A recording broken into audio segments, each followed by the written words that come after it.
All right. Well, welcome, Miss Ernestine Welcome. Sanchez, to this conversation. I just want to ask you, how you doing? How's life treating you? What are you up to in this very hour? Life is treating me actually very well. I'm at a place where I've never been. I'm loving it. This journey of life has been rough, but God has seen me through. I'm going to be starting my own website for healing and deliverance as well.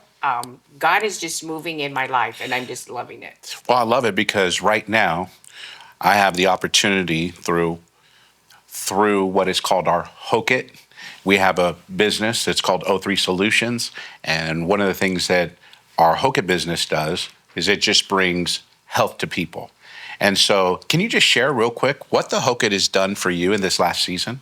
Oh, the whole kit. Oh, is absolutely wonderful. I believe that's a divine intervention for my life or whoever's life. I have struggled my lungs through a health issue, were burned. I have asthma. My lungs have just been kind of destroyed, really. But God has brought me through. And as I got on the whole kit the very first time, um, I said, oh my gosh, my brain opened up. What? Your brain was closed? My brain was closed. I felt because I got oxygen, what I really needed to my brain, and I could breathe well in a matter of 5 minutes. Yeah. You know, getting COVID and asthma and just being allergic to the environment. That's what I'm allergic to, the environment. So everything afflicts me. But then I got in it a second time, and then I could feel the breathing because I did detoxing. I went to my body's an allergy, and I've never been able to get past like 320, 330. We have to do this horrible machine breathing, and you just despise it.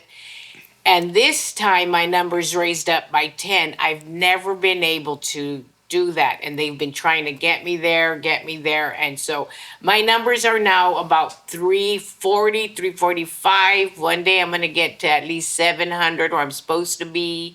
But that's what the Hoke it's done for me. Yeah. For those of you that may be wondering, what is the Hokit is a capsule that you sit in. And what it does is it detoxifies 10 of your organs simultaneously, and it brings healing. You put your feet on those little electric pads and you Correct. feel the stimulation. Yes, I feel it. It's sending that electrical sound wave through your body. As you sit in this machine, it's putting heat to draw toxins out. It has aromatherapy beneath that's being filtered through the steam, and then it has infrared, ultraviolet therapy, and then you're sitting back on this in that reclined position, Right. and we have another machine attached to it, and that's called the Hugo. And what the Hugo does is it begins to send grounding to your body, and it begins to get rid of the positive charge that is in your cells because your cells are negative. And that's what creates the energy. And so many people, okay. because of cell phones and blue light and a lack of walking on the ground and the earth, our body is craving this. And so it puts it in. But then the great thing that takes place is there's fresh, oxygen being put into your brain. And then you go through a system so you can treat your liver, your kidney, your lungs. Mm-hmm. It treats things such as cancer and AIDS. It helps people that have hypertension, obesity, prostate, parasites, vertigo. I mean, it covers everything. It covers so many different things. And what people are really finding is what you found: an ability to breathe, but even clarity of mind, gets rid of brain fog. It gets rid of issues in your kidney, fatty liver. It gets rid of the toxins in your liver. So if you do like a liver detox, we'll notice that it's brown. But if you do a heavy metal detox, it'll come out and it's more silvery gray black. Wow. And then when we drain the water, you'll see the mucus in the water that was all that congestion that was in your body, and your body just gets free from it. I'm excited to see you go through this journey because I know for many years you've battled with your health. Yes. And you've gone through many things. And so as we just kind of have this conversation, what was it in your life that you first can recall that started you on a journey, not just for health, but for life? It started me on this journey. Health has been since I was born. I was born sickly.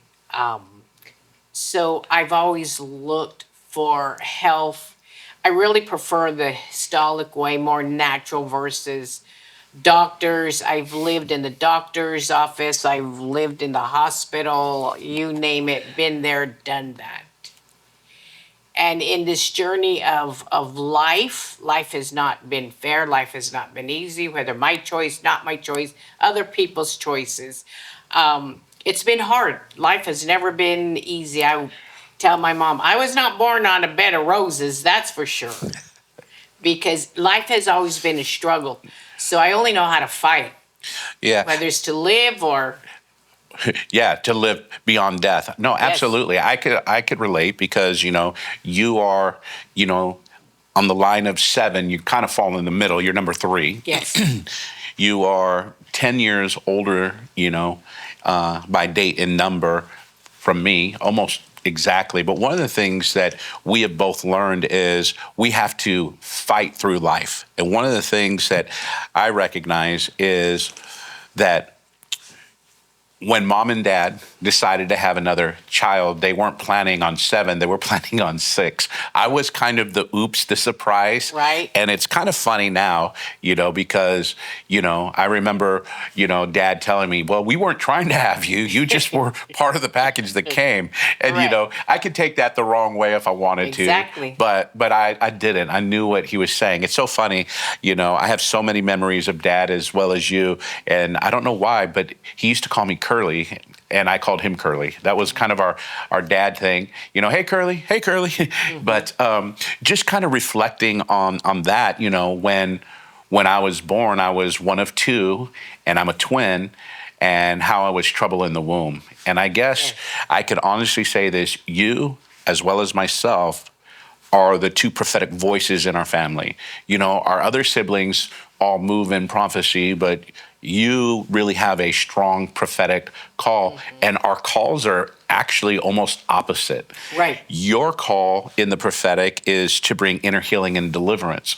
You get put onto the realm of the second heaven, and you'll go to battle with many demonic forces, Correct. presence. You'll see unclean in a Uncleanness. people, and you'll help them break out of their bondage. Where I'm, on the other hand, I may see the sin, but I don't see them the way you see it. I might see their darkness, but I'm the one that prophesies light and life. Yes. But this is what I find interesting is the prophetic call on your life, on my life. What we've come to realize is it was both burned through great adversity and with Yes. great struggle. Yes. I could have and probably should have died in the womb, and you came out and you were sickly, and you've experienced a lot of hardship in your life that most people could not comprehend. And likewise, in these coming weeks, Miss Juanita and I are going to share our testimony, and we're going to Beautiful.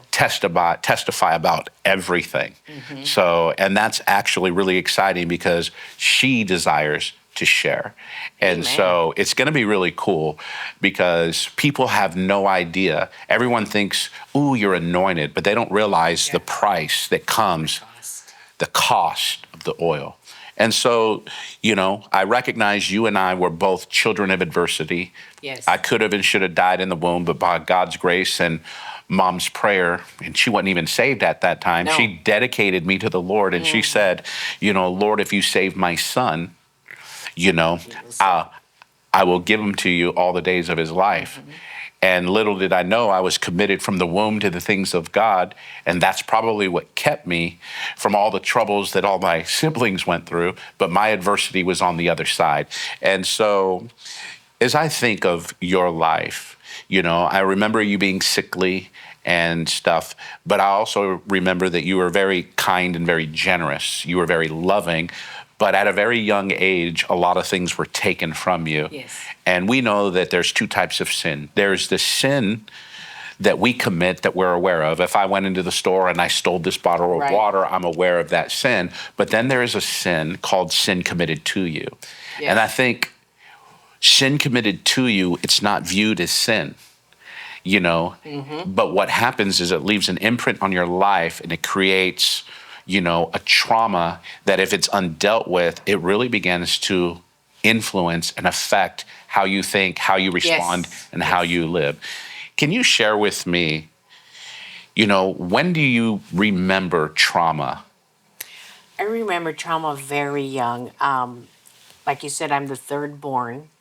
And one time I was just really dealing with just feeling separated even from my sisters, not part of the family. And I was talking to mom, and she told me that she had tried to abort me in the womb because she didn't already want to have a third baby. She said, I already have two.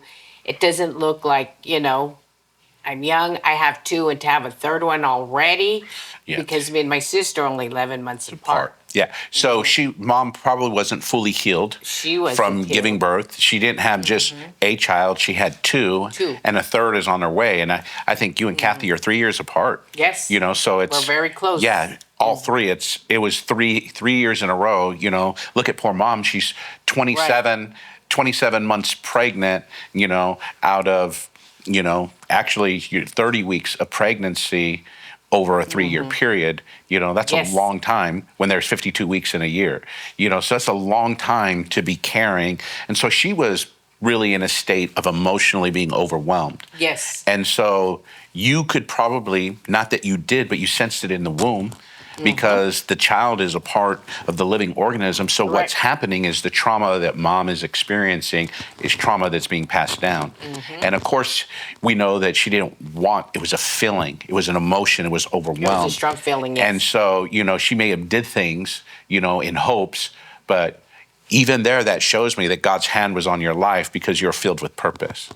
And so moving forward, what began to unfold in your life that really began to put you on that downward spiral? Because I remember at a very young age that you were, I don't want to say that you were a bad kid, but you just seemed to find trouble. Right. So how did that happen? What took place in your life? I think just, like I said, just going through life, being the third, kind of not knowing where I belonged. I just wasn't afraid to do what I wanted to do. And so I just wanted to live life, and I went about my business when I thought, hey, I can do this. I'm of age. I want to experience life. I think because I was hungry and looking for something to satisfy my soul. And I didn't go about it always in the right direction. Yeah. I remember you sharing with me, God, I couldn't be more than. You and I have always had a strong connection. Correct. You've called me nicknames. My favorite one, of course, is Precious. You've called me Bob and Babaloo. You have all these nicknames for me. Yes, I do. And so, but my favorite nickname was Precious. And I still remember I couldn't have been more than 8 years old, 7 years old, maybe 9, somewhere between 7 and 10. I remember a Christmas morning, you gave me a gift. Oh. And when I opened it up after my brother's. Right. And my brother's gift was black wallabies. Right. These black suede shoes. I was so excited that my brothers got black ones. And so in my mind, I had determined that mine would be black too. And when I opened them up, they were brown. Brown, they're beige. They were the beige, kind of the beige. camel color. Yeah. And I remember the joy left my sail, and I began to weep and cry. No, you really cried.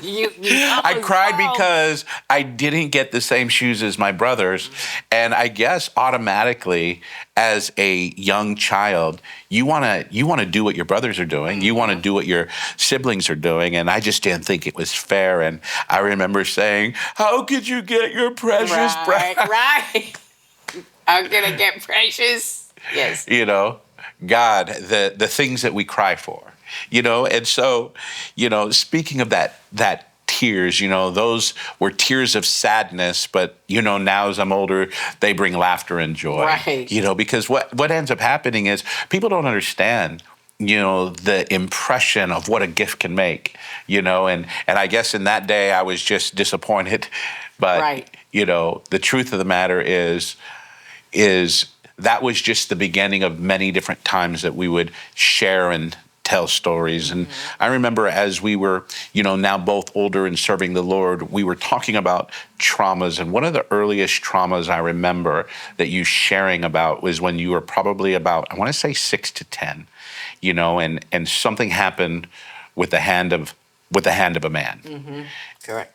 And, I just want to ask you, what do you think now, as you're a mature woman, but what do you think it did to the girl? So if you're looking back all those years, what would you say that one hand, that act, what do you think it did moving your life forward? I always knew what direction in life. I always knew I wanted to be a secretary, work in an office, admin work, even at that young age. And when the hand of man came upon me, it literally destroyed who I was on the inside and who actually I feel who God had already created in me. So I lost total identity of which direction I wanted to go in life, what I really wanted to do. I was so confused and yet angry on the inside, and the anger was my fuel to actually to keep going in life because I felt I got to fight now. So I wasn't a fighter. I loved, like you said, buying gifts. I loved buying gifts for my family and friends, whoever, but all that changed once that happened. I went into, they say, the flight or fight mode. I went to fight mode, and it took years to come out of it. Yeah. So how old do you think you were when this event happened in your life? I was about 8 or 9 years old, and it was very degrading, very traumatizing. It flips one's mind. At least for me, it did. It flipped. So when your mind flipped, great analogy, it means your personality changed. You went from loving and kind to being hostile and angry. Correct. And I remember seeing you in your early, probably late teens, early 20s. You're still at home.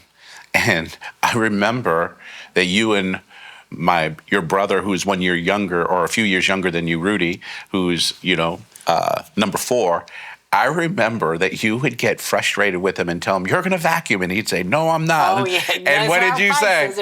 Oh, yes, you will. And I remember back then it was you were very much the girly girl, and you were into the done up nails. Yes. And I remember you used to say, "I'm going to make you dance." And you say, "Make me," and you would take your claws. Yep. And you would make him. Do you remember that? Yes, or is that? I do. No, I did that a few times. Just one time I did that a few times. But my anger at man was already instilled in me. So it was manifesting. It was already manifesting. And so you were saying, "I'm going to hold my ground. You're not going to tell. Yep. I'm going to tell you." Exactly. And so as your life begins to progress, I remember our neighbor across the street, there was, a love affair. I guess, or an infatuation, whatever you want to call it. You couldn't have been more than 16, 18, somewhere in that. Yeah. And you already began to express yourself. And so what are some of now that you're, well seasoned in life, you're settled, you're married, life is good. When you look at that young girl, what are you seeing now from a bird's eye perspective, looking down, what are you seeing taking place in your life? I thought, wow, I really would have loved to have given God the opportunity at a young age so that I wouldn't have to have gone through what I did in life. But you got to realize already I was even mad at God because I blamed God. And anybody who comes from violation, molestation, rape, they're mad at God and they blame God. And if they say no, that's not true because we blame God. It's his fault. You didn't protect me. You didn't protect me. You weren't there for me. Where's your love? Where's your love? You didn't care. You allowed it. And we know it's not the truth because, man has its own free will. And unfortunately, man has done some things to you that are unbecoming, and it scarred your nature. And now that your nature has been scarred and you've been wounded in this dimension, it's really, would you say, it's formed an identity of rejection. Oh yeah, definitely. It solidifies it, and to break out of it is hard, but it's possible. Yeah. So one of the things that I've come to realize is rejection. It's kind of a spirit that doesn't matter where you come from life. Rejection will go down into people Yes. that are in the ghetto, and it'll go into the places where people live in palaces. Rejection has no wall, no barrier that it doesn't seep through, no atmosphere that it can't climb over, or wall or barrier.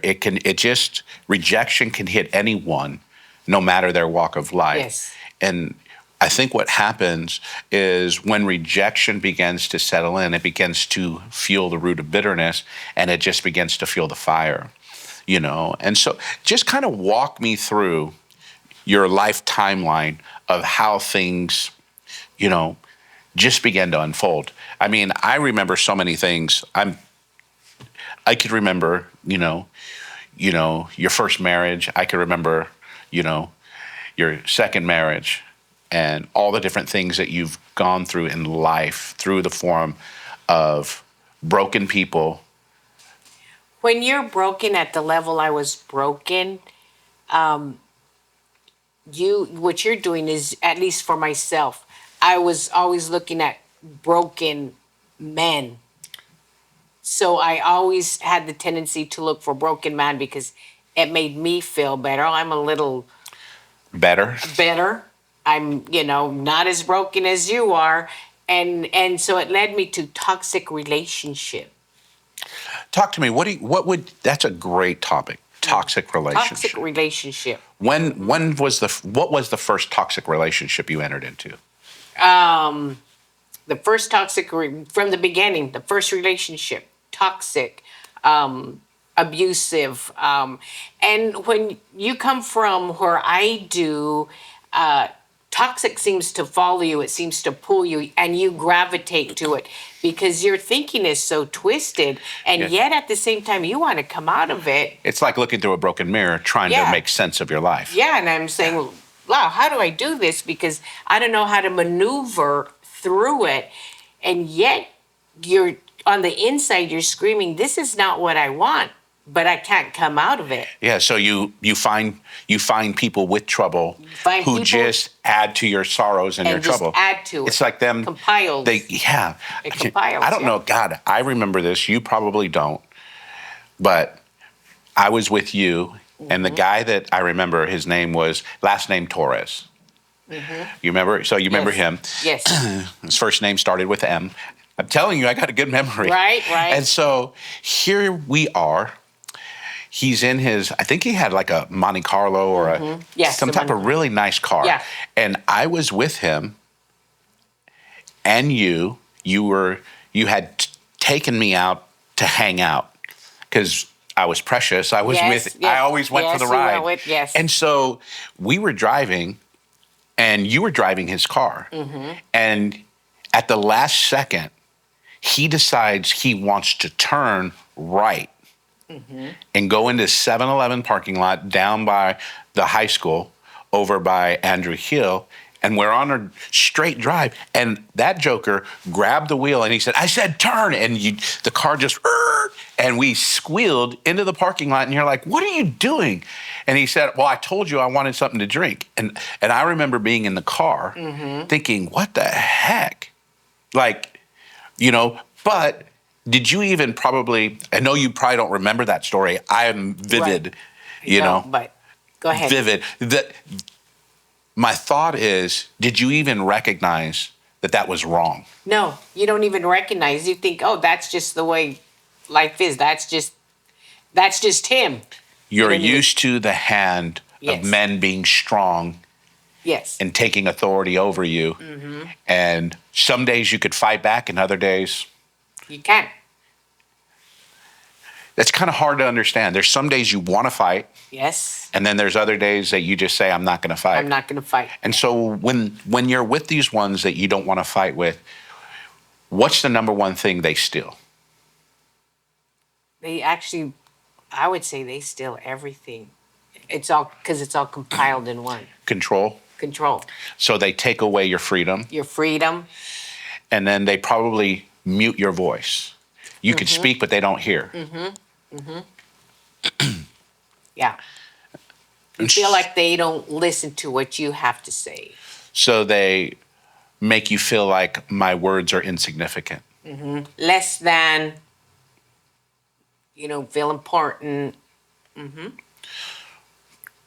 So as we start looking at your life, I can think of, because I've been a part of your world for 50 plus years. Yes. And so, I remember certain crazy events. Like, I think when I think of our life, I think of our joys when we hang out, the things that we've done, the places we've gone, the laughs we've shared, the prayers you've prayed for me, the prayers we've prayed for each other. Yes. But I always have highlights of different people who created a sorrow in your life. You are always the one that no didn't mean no. Right. Growing up, Dad could tell you no, and no just meant there's a way. No was Figure never out no. another way.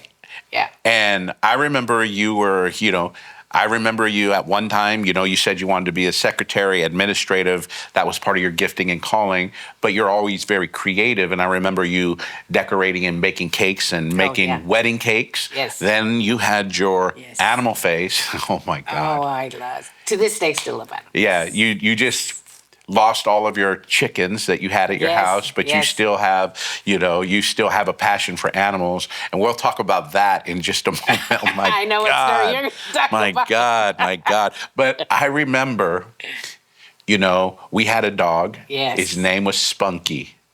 Oh, yes. Spunky, I don't know what kind of dog he was. He was Chihuahua mix. Chihuahua mix. He was a half breed in that sense, but he was the family dog, but he was really your dog. Yes. I'll never forget. You were outside. Yep. The door got open, and you were across the street at our neighbor's house. And I remember seeing Spunky run full speed right at you because where you were, he had to be. Yes. I guess you could say he had separation anxiety. And that dog ran straight across the street, and right at that moment, there happened to be a guy passing by in his work truck. Yes. And, of course, he was no more. That was a trauma not just for you, because Spunky was one of your very best friends probably at that moment.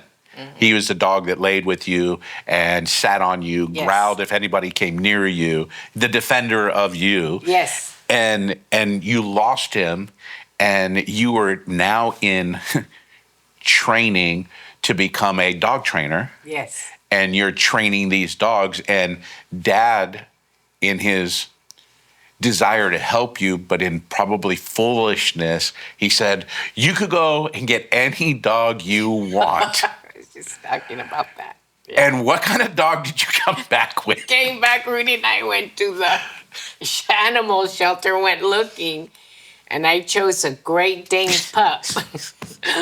And you went from a Chihuahua to a Great Dane. He was black as midnight. His black as midnight. He was just a little guy. I mean, he was big, but he was little.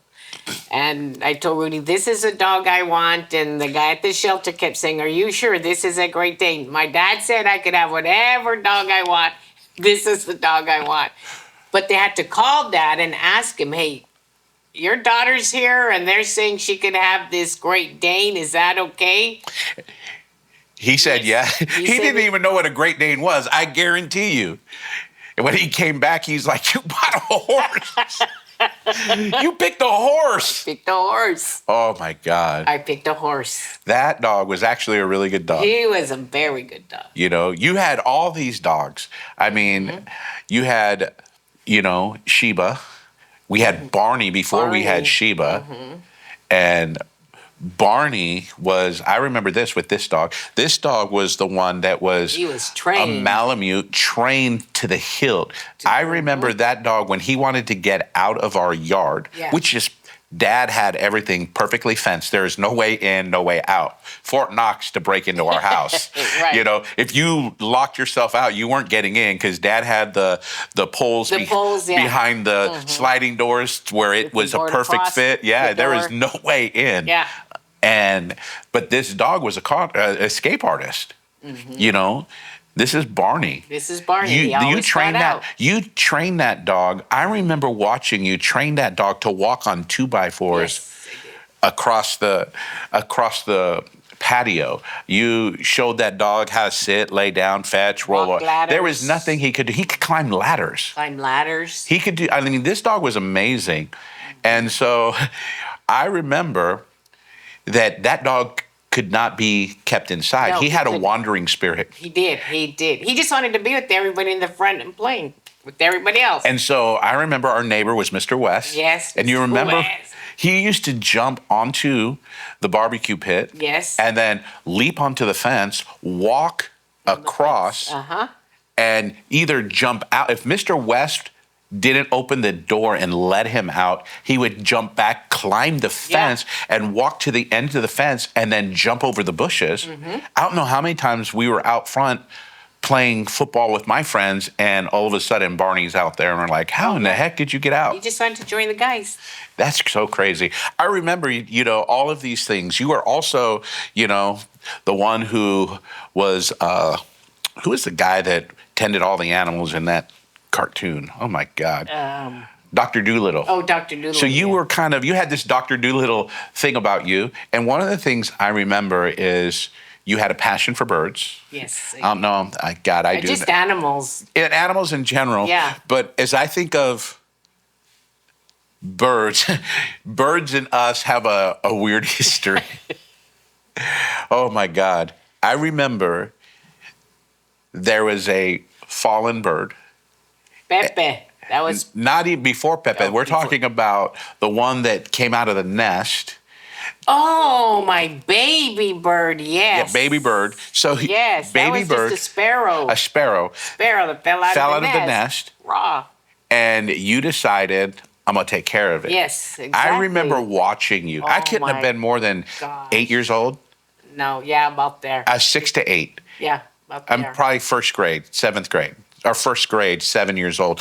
I remember watching this bird grow feathers Yes. in your hand. I remember you getting a piece of bread, a toothpick, a brown toothpick, putting bread on it, putting it down the bird's mouth. You were the bird's mother. Yes. And you nursed that bird from no feathers, raw, where you could see its veins and Yes. everything, all the way till he's fully grown. I was really proud of you.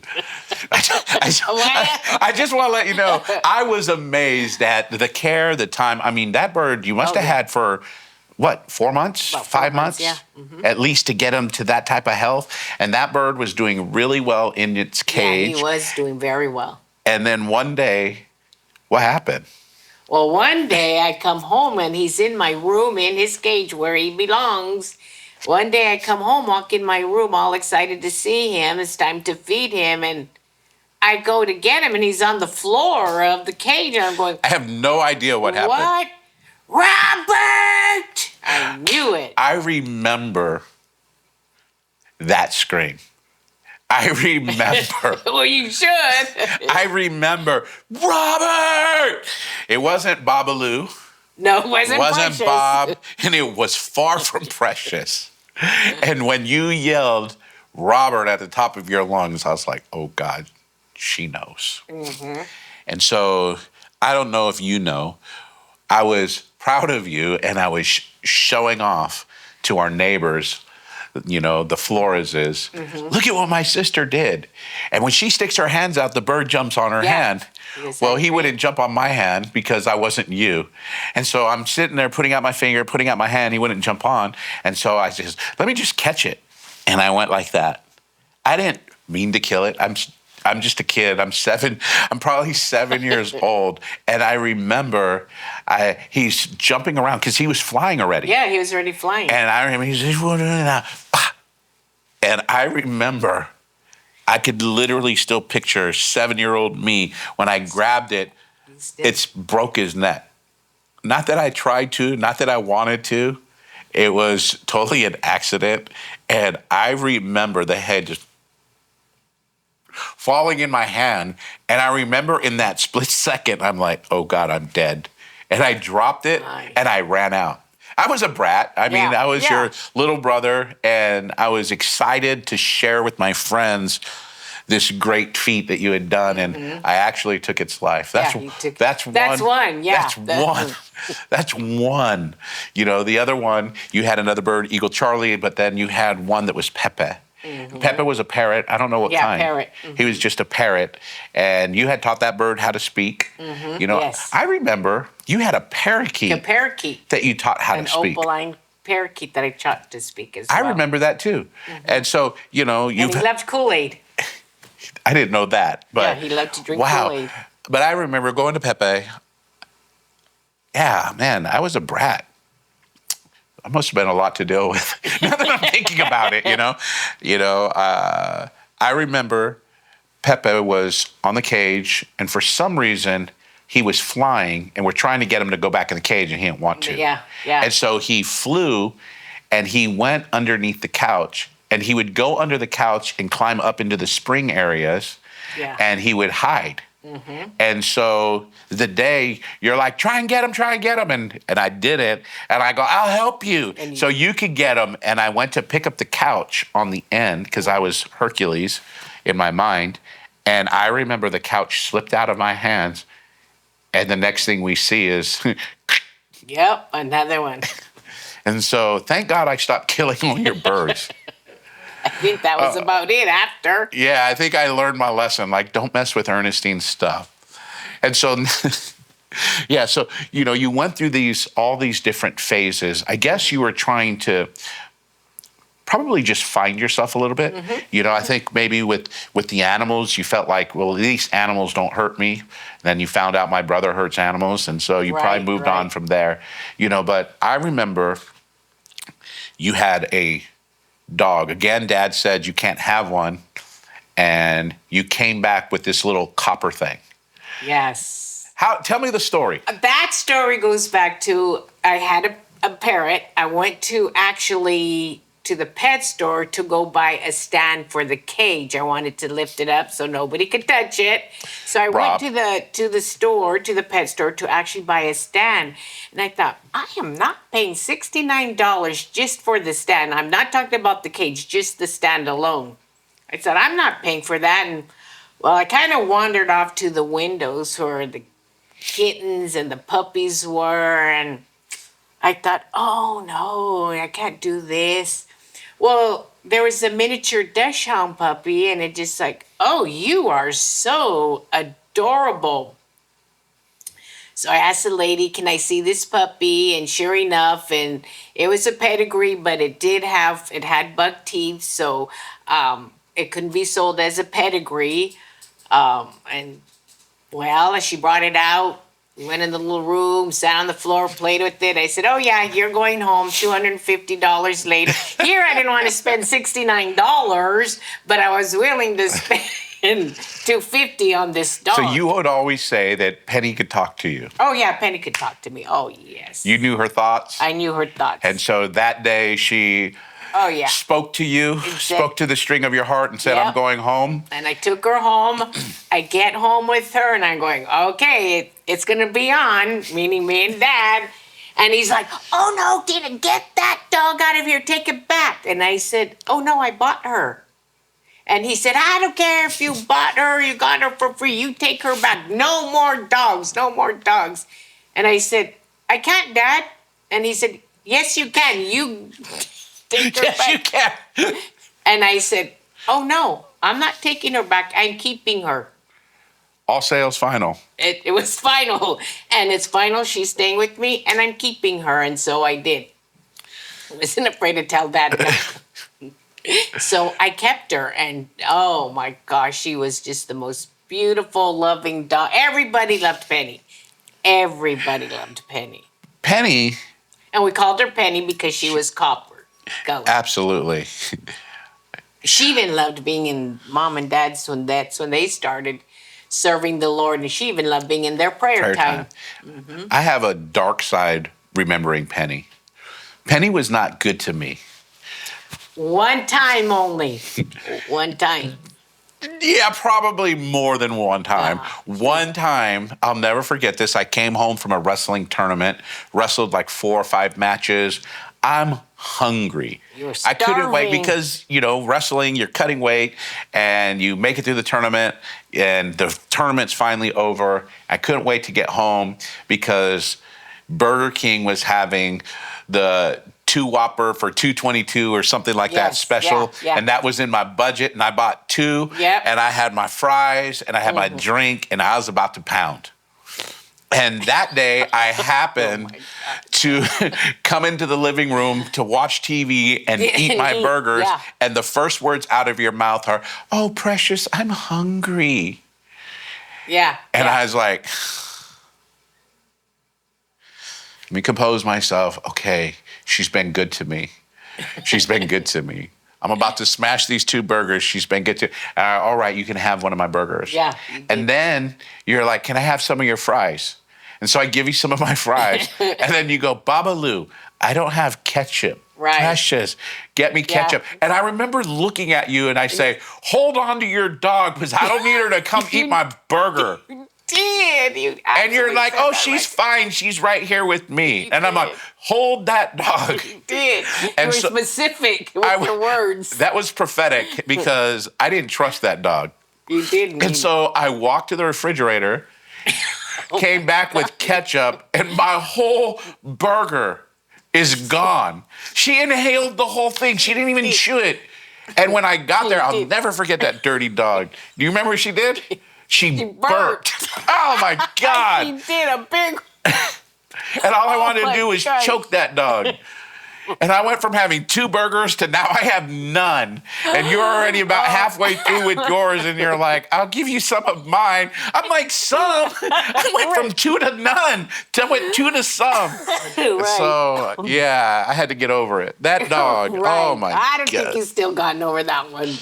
Yeah, how can I? My good, that dog. Yeah, you noticed. I think you stood up and she was in my arms and she just went, whomp.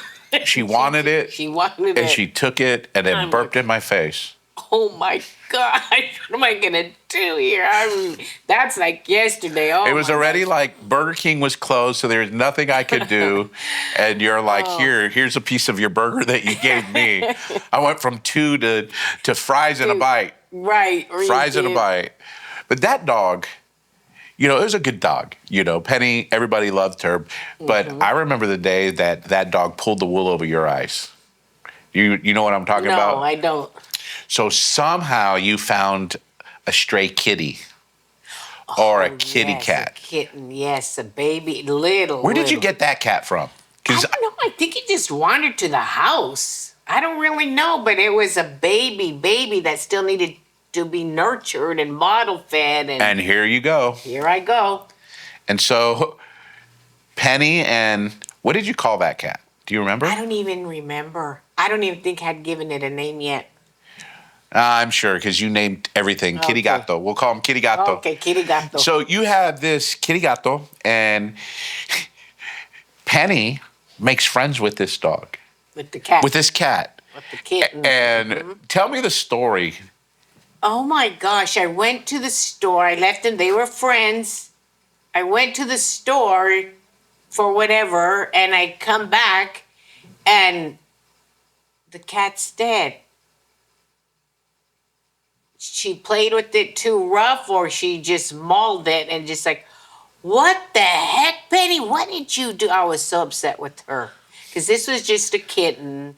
So I don't really know what happened, but she killed it.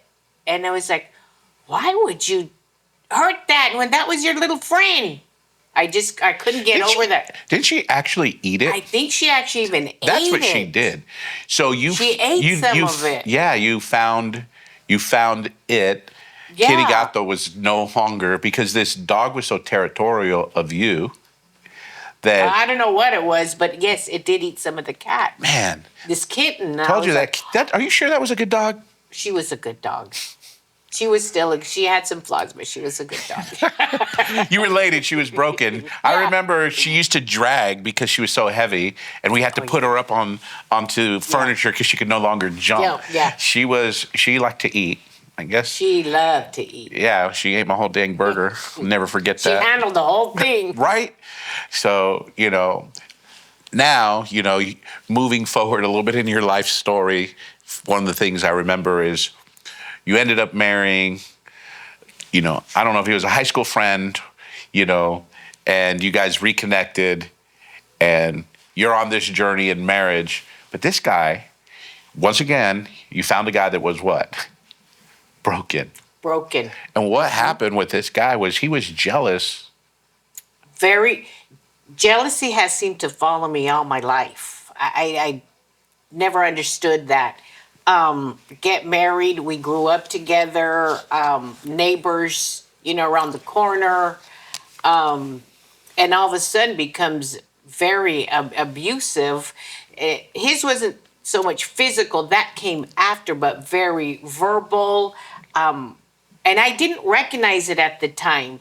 He really isolated me from the family, and I didn't recognize it though. And one time, Rudy was, we lived in Campbell. Rudy needed to look for a job, and he said, "Tina, can I stay instead of going back and forth and commuting?" And I said, "Sure, of course, stay here. We got the spare room. You have the room, right? Family helps family."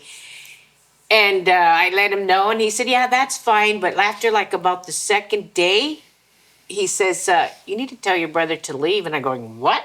He said, "I need him to leave. He doesn't need to stay here. I don't want him staying here after all."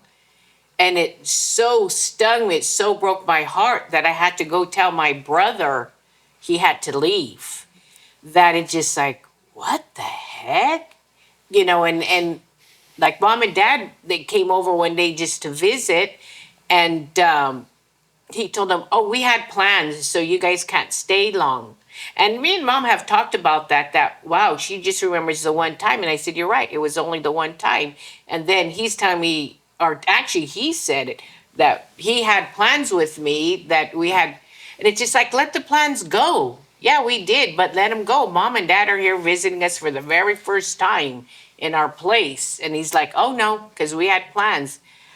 And just a form of control has always, a manipulation is just, it was strong in my life. And it just like, wow. And then as the years went on, then it became a physical. And you got to understand this. He's going to church. He's a believer.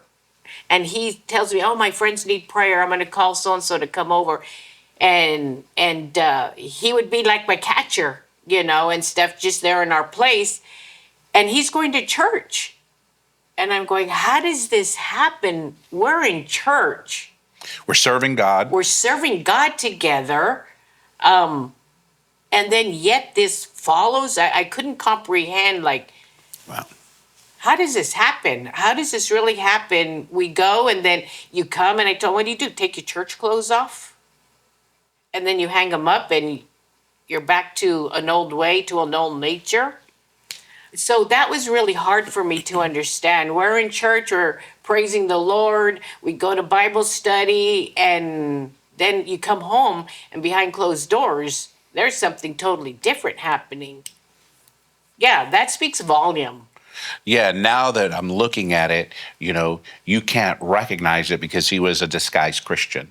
Disguised Christian, yes. He had his other passions, Yes. things he liked to put to his mouth, things he liked to do, but then we began to see the real, probably the unclean, the dangerous, yes. the very dangerous control, and that probably narcissistic Yes, exactly. personality. It's all about me. And so this guy literally grew jealous of your dog. Yes. Of Penny, yes. I mean, think about, there's people that are listening that are dealing with people that are narcissists, people that are over controlling, overbearing, and you became an object in his life. Yes, I was You were an no object. longer his wife. You were no longer, one that stood by his side, that brought honor and joy. You became the object of my affection, period. And he took ownership, rulership. He pushed family away. He kept your friends away. Yes. He again isolated you. Yes. And so there was one companion that you had, and it's your dog. It's my dog, yeah. And I remember hearing you cry on the phone Yes. because the unthinkable Yes. is happened that you can't even, who does these things other than someone that's a narcissist, someone that's controlling, and someone whose only concern is, this is my object and I share her with no one. And he was jealous, such a jealous rage in his life that he would do such a thing. Can you kind of share with me, what happened? Because, I know my fathom story, my imagination, but what is the truth behind that? It's another level of abuse. It's another level of abuse. So he said, this is a stinky, no good for nothing dog. It don't do us no good. You're not keeping it. We're taking it to the pound. And I'm like, what? That's like my baby. You leave it alone, And That dog has been with you before you were married. Yes. And no, he was set, and that's what we had to do. And no matter how much I fought, it was going to happen, and it did happen. And as soon as it happened, there was a bitterness that set in instantly in me. And I thought, one day I'm going to prepare myself and I'm going to walk out. So I had to strategize because I said, I'm going to get out of this relationship. Yeah. So did he do it with you knowing or unknowing? I was under the impression you didn't know. One day you went to work and came back and it was a done No, deal. I knew. And so we fought and argued, but like he said, it's no good for nothing. It's just an expense. Just ruthless, really. It was just totally ruthless. And so he took you to go make you put it down? Yes. As a form of control. It was a control. And I had to really learn to forgive myself for that. It Absolutely. may sound strange, but I had to learn to forgive myself for Listening to the foolish. For listening to the voice. Wow. I think most people probably can't fathom, the theme that's coming on here. I remember you were pregnant, you lost a baby, and that guy just called it quits with you. He just walked out because he couldn't handle loss. He had undealt with issues that came from his family line. Yes. And so, now you're suffering. It seems like it's a domino effect of trauma. It is. From bad relationship to worse to broken to dismantled. And so, really, the question becomes is, how great was your fear?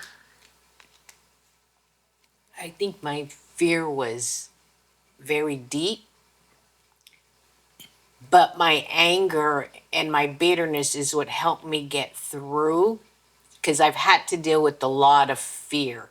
God's had to really bring me through depths of fear. And they say that fear is just, anger is just the mask of fear. And there's truth to that, because I didn't want to show it. I wanted to say, hey, I'm strong, I can stand, I got a voice. But on the inside, I would say, man, my knees are trembling in my boots. But I didn't want to show it. So fear is deep and fear is real. Yeah, and so your life begins to go out of crazy men, crazy relationships, and then all of a sudden, sickness hits you. Yes. And I think sickness, comes out of that root of bitterness, unforgiveness. Oh, yeah, definitely. And so you started having different issues. I remember you being sick and in the hospital, and you started fighting various circumstances with your heart and then your body. Kind of just start sharing with me, You said you were sickly from your childhood. Yes. And it comes from the place of rejection. Then you get into relationship with these different men, and you go from broken relationship to broken relationship, but they all had the same thing in common. They rejected you, Yes. And now you have this built up anger, and you're finally coming to the place where I'm starting to stand my ground, and now I'm fighting for my life. Yeah. I was born with, I believe my immunity was compromised, being mom wasn't healthy. Her body hadn't recuperated. Sure. And so I was born with I was actually allergic, like to myself, to my hair, you name it. I was one that kind of needed to live in a bubble. So allergies are really bad. But I was also born with a heart defect that we were never aware of all these years, that they told me you should have passed away years ago from this, especially if you played sports. My cardiologist, when it did come through, was so surprised that, like, wow, you're still here living with this condition. So a lot of it too, emotions, the emotional pain, the mental pain, all of that compiled. I had a compilation of being bitter and angry, and that only adds migraines, neck aches, physical stress, the physical stress that your body is under. Yes, and my doctor explained it like this: nobody can ask you anything because your body reads the voice sound. And she said, when anybody asks you for anything, your body's screaming no because it's so overload. No, no, no. I'll never forget that. And she said, so anytime you're asked anything, your body's screaming no, no, no, because it can't take no more. Yeah, because you're not used to people asking, you're used to people taking. And so now your body is fighting against anyone taking anything from you. And now your body is depleting itself. Yes. And so what was the first real sickness that you had? I mean, I understand your allergies, but then you progressed and, life became hard for everybody. Yes, life became hard. I kept having what I would call episodes because I didn't know what it was. Been going to the doctors. Mom and dad were even taking me, and my dad told me one day, I'll spend all I have to find out what is wrong with you, because we lived at not the hospital, emergency, doctors, and what happened is I finally went to a ear, nose, and throat because I kept having so much pressure in my ears and these headaches. And then I said, I have these episodes, I can't explain them, but there's this rush. My eardrums feel like they're gonna pop out of my ears, my eyeballs feel they're gonna pop out of my eyes. Something is wrong. I get this rush. So I made an appointment with the ENT, and they did all this testing, and I've done so many testings. Oh my gosh, it's ridiculous. And finally, probably about the fifth visit, he said, your hearing is better than mine. There's no pressure in your ears that we can see, blah, blah, blah. He asked me a few questions, and he said, it's not your ears. He said, it's your heart. You need to get to a cardiologist. The pressure is coming from your heart. And so that's what started my journey on looking for a cardiologist and finding out what was happening with my heart. But let me back up. When I was pregnant, I had a pregnancy and an abdominal pregnancy. It's not an ectopic pregnancy. I was third in the world. Wow. Third in the world, abdominal pregnancy, where the baby comes and develops in the stomach. Wow. And so I'm third in the world. The two babies, the other two lived, mine didn't. So what it did is the baby actually exploded in my stomach.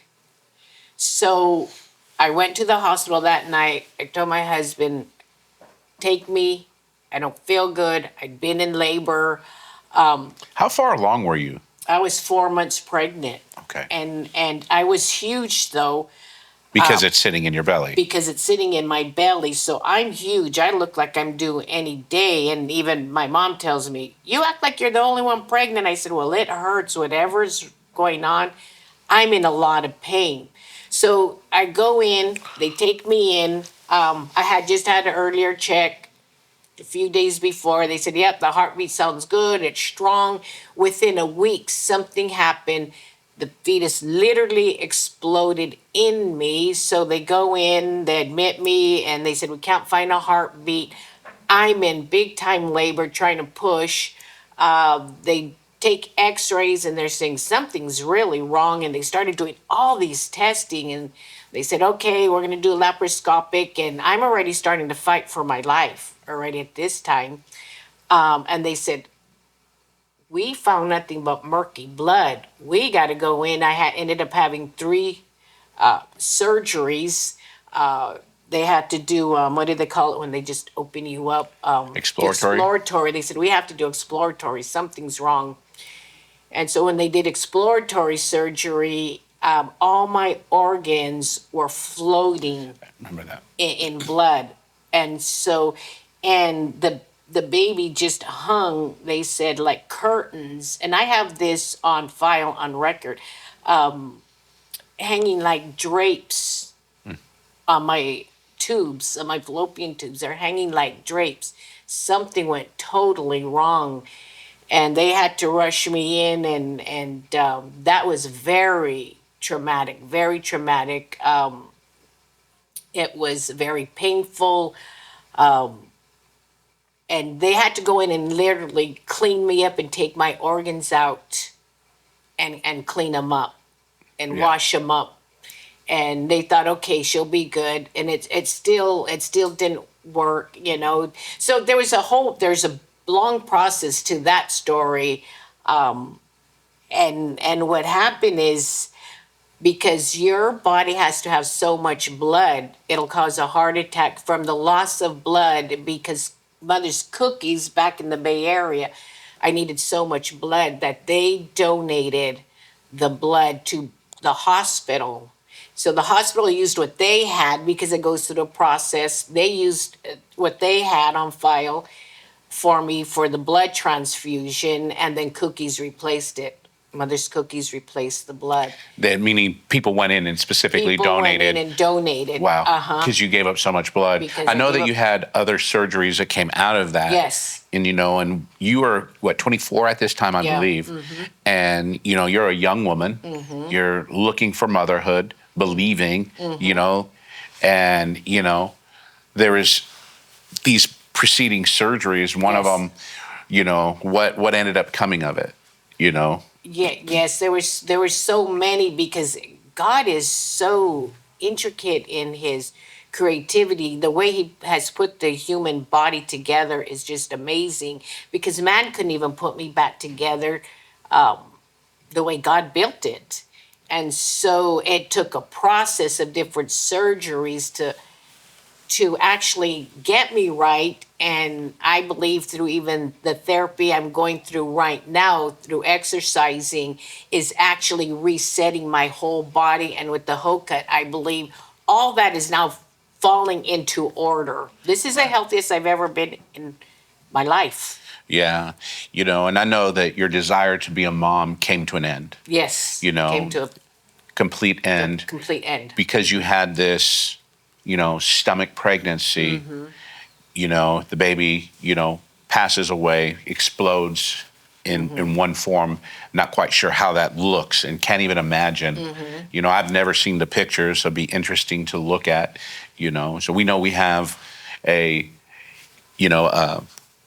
niece or nephew in the heavens waiting for us on a Yes. special day. You have a child, I know your desire to be a mom, but then what ends up happening is you have to have a hysterectomy. Yes, I have to have a And so here you are, 24 years old, and they give you a hysterectomy, and they take all your life-giving parts out of you. And now here you are in your early 20s, and you're now having to face almost like a perimenopause. Yes, I did. They're giving you medicines, and you're having hot flashes, and your life Yes. from that moment, all these tragedies, all these traumas, all Yes. these hardships, it's probably playing a toll on your body now that you're older. You're looking back and going, you know what, God, Mm-hmm. that that really threw my body into a crazy, you know, crazy pain, Chaos. chaos. Mm-hmm. I don't even know how to describe it. Right, right. And Because it even caused a heart attack. okay, tell us about that. So the loss of the blood, and this is how the doctor explained it. It's like trying to run a car without oil. Doesn't happen. Yeah, it'll go for a while, It'll go for a while. and then it begins to, the Break down. pistons begin to break down, and the engine begins to collapse, and And that's what happened. My lungs collapsed. Had a heart attack. My lungs totally collapsed. Yeah, that was a mess. That was a mess.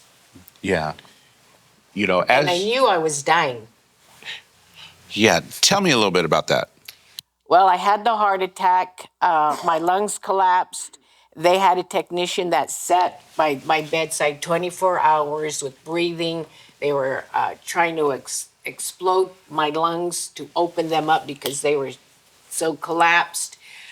So I had to have a tech By 24 your side. hours by my bed, still with blood transfusions. They were always working on me. I had 11 doctors. 9 came from around the world to come and see what was going on in this phenomenon that was happening, because nobody really knew what really happened. It was until later, then I have the heart attack. Families visiting me. There I go, coding again, code blue. I said, I don't feel good. I started crying and I just said, I don't feel good. Buzzed the nurse. She pushed the button, code blue, threw everybody out. There they started working on me again, and it was on. So that was a big battle. Yeah. So now, as I'm kind of looking at your life, you know, there's that place where you felt rejected in the womb because of the unhealthy state that mom was in at that time, with being pregnant. For gosh, you figure 40 weeks, is a pregnancy. So 40 weeks. I said 27 earlier. I just started. I'm thinking months. 27 months she was pregnant. She's 40 weeks pregnant at a time. 40, 80. By the time you come, that's 120 weeks Yes. of being pregnant over a 3-year process. Yes, it was a And lot for so her. a lot for her. It was a lot for So her. then you go, and then you have a situation happen where you're defiled, you're touched inappropriately at a young age, that begins to lead to questionable decisions with choices of men, and the choice of men were always strong-handed, Yes. verbally, unkind to you, and demeaning, and then you end up marrying this other man who's narcissistic and jealous, and he puts your dog to sleep, and now your body is just breaking down. You're mentally Yes. coming to an end. Your body physically can't handle it. You have this pregnancy, and now the thought of being a mother is thrown out the window. Yes. How did that? Honestly, that's probably something you don't talk about very often, No, I don't. because that's probably a secret, of a lot of emotion. But how have you coped with that? What I did is I did like the CASA program. I worked with kids. I ended up becoming a youth minister, and just in the ministry, I became the youth minister and just worked with troubled kids. I saw a need. So working with kids, I did CASA. I did Yeah, you even adopted a couple fostering kids. I remember fostering that. kids, and I loved it because that was fulfillment. That was healing, and it works actually both ways. It just wasn't the one way. Just for me, it was both ways, and that's how I dealt with it. Is just fostering other kids that needed help. Yeah. So, we know you're a mom in the spirit. You have one that's life was lost, and yeah, I think, there's probably in many girls, can't say in all, there's a dream. There's a dream to be a mother, To be a mom. a Yeah. dream to raise up, a dream to have children or little girls and treat them like princesses and really have them, be nurtured in the right way. Yes. Give them all the things we never had, as a dad, the same desire, and to lose that at 24 and it wasn't even your choice. It was just the happenstance and doctors moved quickly and decided your fate that Yes. you would never be a mom. Is that something they even talked to you about? They did. They sent in a psychologist to come sit in with me and said, "You're not going to be able to have any more babies. This is the end." Right there by my bedside, again in the hospital. She says, "But always know this: you can always adopt." So that was always in my mind, was to adopt. But when she did say that to me and pronounce those words, "You'll never be a mom," that's when I knew I surrendered to death. And it just like, I don't want to be here. Nobody knows that because I've never said that ever. But right there, I knew because I was already fighting. So I gave up the fight. I just go. The will to live. The will to live. I lost the will to live with that being revoked from me. So how old are you now at that time? You're in your early 20s? Yeah, in my 20s. And so 20s. so your body, I know most people don't know this, but you experience death, and you had this heavenly encounter and this visitation while you're crossing over. Yes, I know some people have a hard time with that, but it's the truth. it's true. And I get it, because there's times where God has taken me to the other side and I'm dwelling in the heavens and I'm looking at people. Yes. And I'm able to convey a message from heaven to earth. Correct. It doesn't happen every day or all the time. Right. It's when God allows it, when God pulled me into the heavens. I'll never forget being in Colombia and God, the pastor asked me to minister to this one woman special, me and my wife, and I'll never forget that I'm sitting there before her and then I'm taken into the heavens and I have this revelation revealed to me of everything that happened in her husband's life. And I'm able to answer questions all the way yes. down to where the signed documentation of him giving the business to her when the corruption of his partner and the cartel is stealing their business. Oh, wow. And so God showed me how he was ahead of it. They're playing checkers. He was playing chess. The man was led by the Spirit of God. And I had this whole revelation. Wow. And I was able to share it with them. And God saved her business. And God spoke to the daughter, and it was just amazing. So, I've ascended to the other side, but I've never experienced what you did. What was it that even led to your passing? I gave up the will. I was already in battle physically, my body, and with the heart attack and the collapsed lungs, because nothing was working. Nothing was. How working. old are you at this time? I'm about 27 about this time, 26, 27. So it's still all the aftermath This is of still what all- happened from your stomach pregnancy, which is one of 3 in the world at that time. At that time. Wow. And so what happened is my family came in to visit me and I started saying bye to my sisters. I started saying bye. I was asking, was I good aunt? And I wanted to know at least I was a good tia. Was I good, at least a good tia? Was I a good aunt? At least something in my life with kids. And they told me, yes, you are very good tia. Yeah. That's all I needed to hear. At least I did something right. Right. At least I was a good tia. So I said goodbye. They knew I was saying goodbye. And I was happy. That satisfied me that I was a good tia. At least I was good At something. at something. And I just want to let you know, you've never been a failure. people have failed you, systems have failed you, man may have failed you, Yeah. but God has never failed you. God has never failed me. And so I said my goodbyes, and I said my goodbyes, and I had passed, and they had told the family. The family was all in a special room. We had some aunts and uncles. They went. Rudy was at home, and at that I time, remember this. I don't remember where you were at. Yeah. And they went to the room, and they had let the family know that I had passed, and then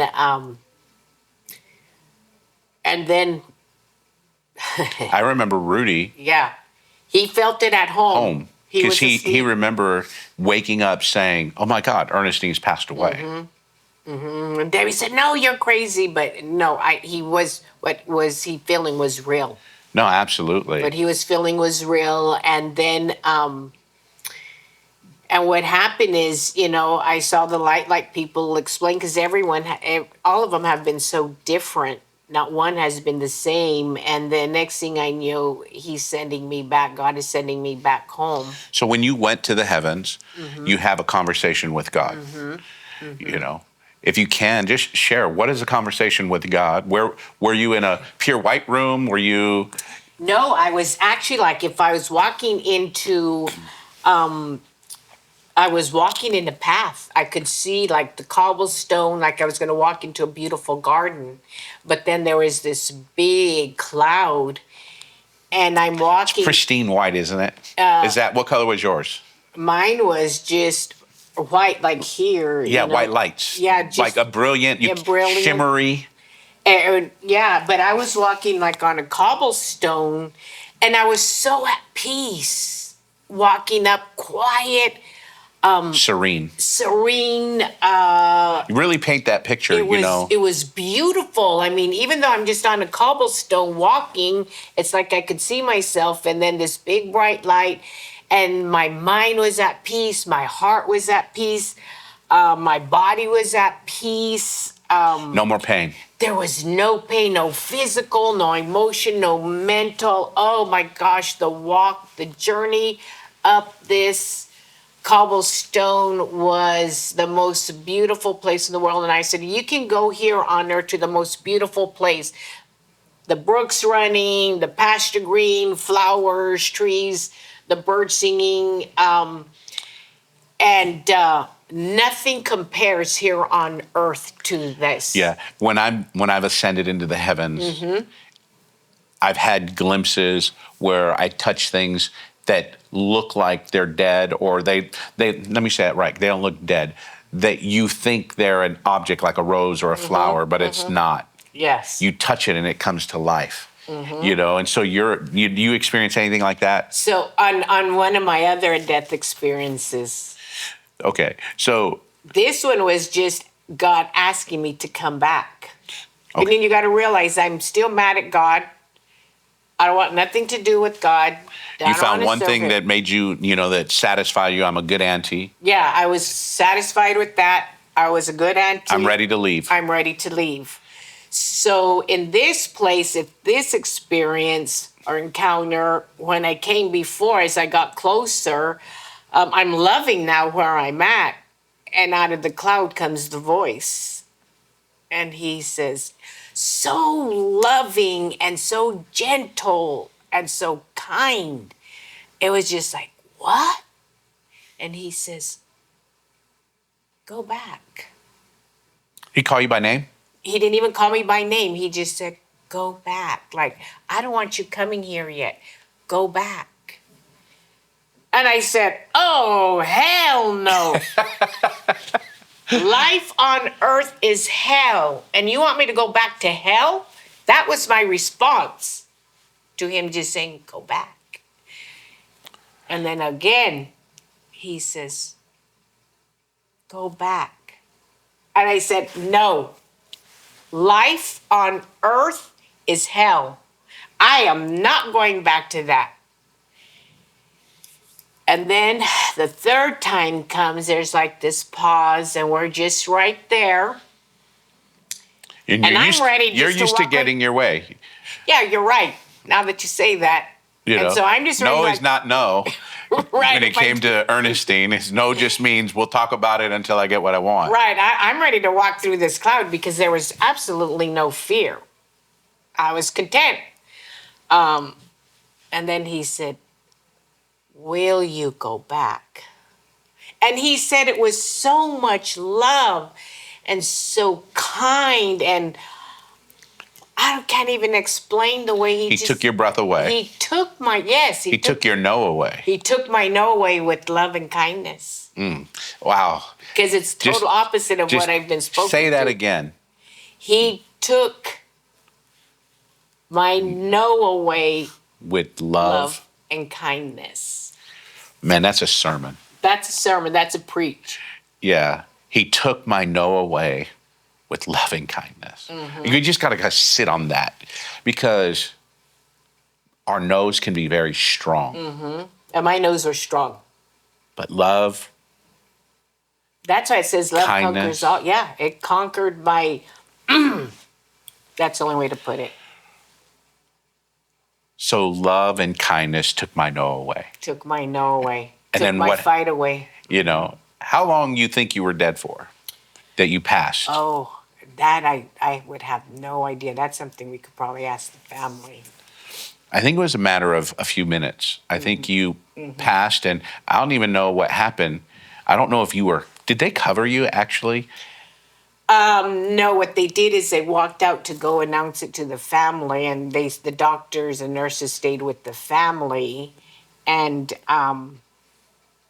then when I did say okay, and I told him okay. So When his love conquered your no. his love conquered my no. I said okay, and I felt so at peace. And then when I saw myself return, I woke up, and I woke up healthy, strong, and so nobody was in the room with me, but the machines are going off now again, and they come running in, and the staff comes running in, and they're like, she's alive. So the doctor runs out to go tell the family in the room. They told me the doctor came walking in. Did you hear the news? Did you hear the news? Did you hear the news? And they're like, no, what? They were all in a circle praying, holding hands in that waiting room. And he came in with his hands raised up. They said, did you hear the news? Did you hear the news? And they're like, no, we didn't get no news. She's alive. She's alive. And they started praising the Lord. And he said, yes, this is a miracle. She's a miracle. So they started working on me right away. And it's just like, hey, all of you need to get your hands off me because my family's going to be coming to visit me. I've been in the hospital a week. My hair is greasy, dirty, all tangled. And I need you guys to lower my bed because my concern was getting to the sink because I wanted to wash my hair to look a little presentable to my family. And they're New like, lease no. on life. New lease on life. And so where did your journey with God go from there? I didn't. You have this life-changing I encounter. had this life-changing encounter. And so when I have told the story to people, they say, oh, right there, you gave your life to the Lord and you were serving him. And that's why, you're anointed. And it's just like, oh, no, no, no. I said, that did not change. And I said, oh, no, I'm not serving you. I'm still mad. So you die, go to heaven, encounter his love And still that took want- your no away, Yep. but you're still holding an earthly grudge. Yes, I still wanted no part of him. I still wanted no part of God. Nope. Nope.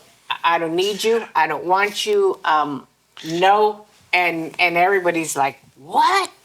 I mean, now that I think about it, it's like, man, you were crazy, girl. And it's just like, no. I didn't want no part of God. Don't invite me to church. Don't preach to me. Don't try to minister because people are always trying to minister to me. I say, don't talk to me about God. I didn't want to hear about him. Yeah, well, it's because of all the traumas. I didn't want to hear. You suffered at the hand of man. You suffered rejection. You suffered abuse. You suffered loss, the loss of your uterus, the loss of a child, the loss of husbands. You know, during this time, you've suffered loss after loss, Yes. sickness and disease, Yeah. and you're like, yeah, what does this world have for me? Yeah, that's how it was. And God didn't have nothing for me. So there Other was than a tender, just a tender. And so when something would go wrong here, I tell him, this is why you wanted me to come back to hell? And then I get more mad at him again because it's just like, I told you, hell, earth is hell. And so when something would happen, it just like, you just wanted me to live in hell. It's all you. So that was my mentality. You just wanted me to live in hell because I didn't even want to be here. so when does it start changing? So now we're down this journey a half a year, 6 months, 7 months. Things start happening again. Life's getting difficult. Life's getting ugly again. Things are happening. But in the midst of it, I could feel God speaking to my heart, already calling me, wooing me, trying to bring me in. And it's just like, no, no, not today, God. Because life to me is nothing but hell. Life's been nothing but hell. Sickness. Yeah, your you life name it. experience. My life experiences. And he started, I could feel him speaking to me, like, come to him. And it's just like, oh no. I had praying parents, praying people for me, ministering to me. And it just like, don't talk to me about God. I'd go to the gym. My instructor, my trainer, him and his wife were Christian. And they tried to talk to me. I told them, don't talk to me about God. And so my heart was hurting. I was in another hard place in my life.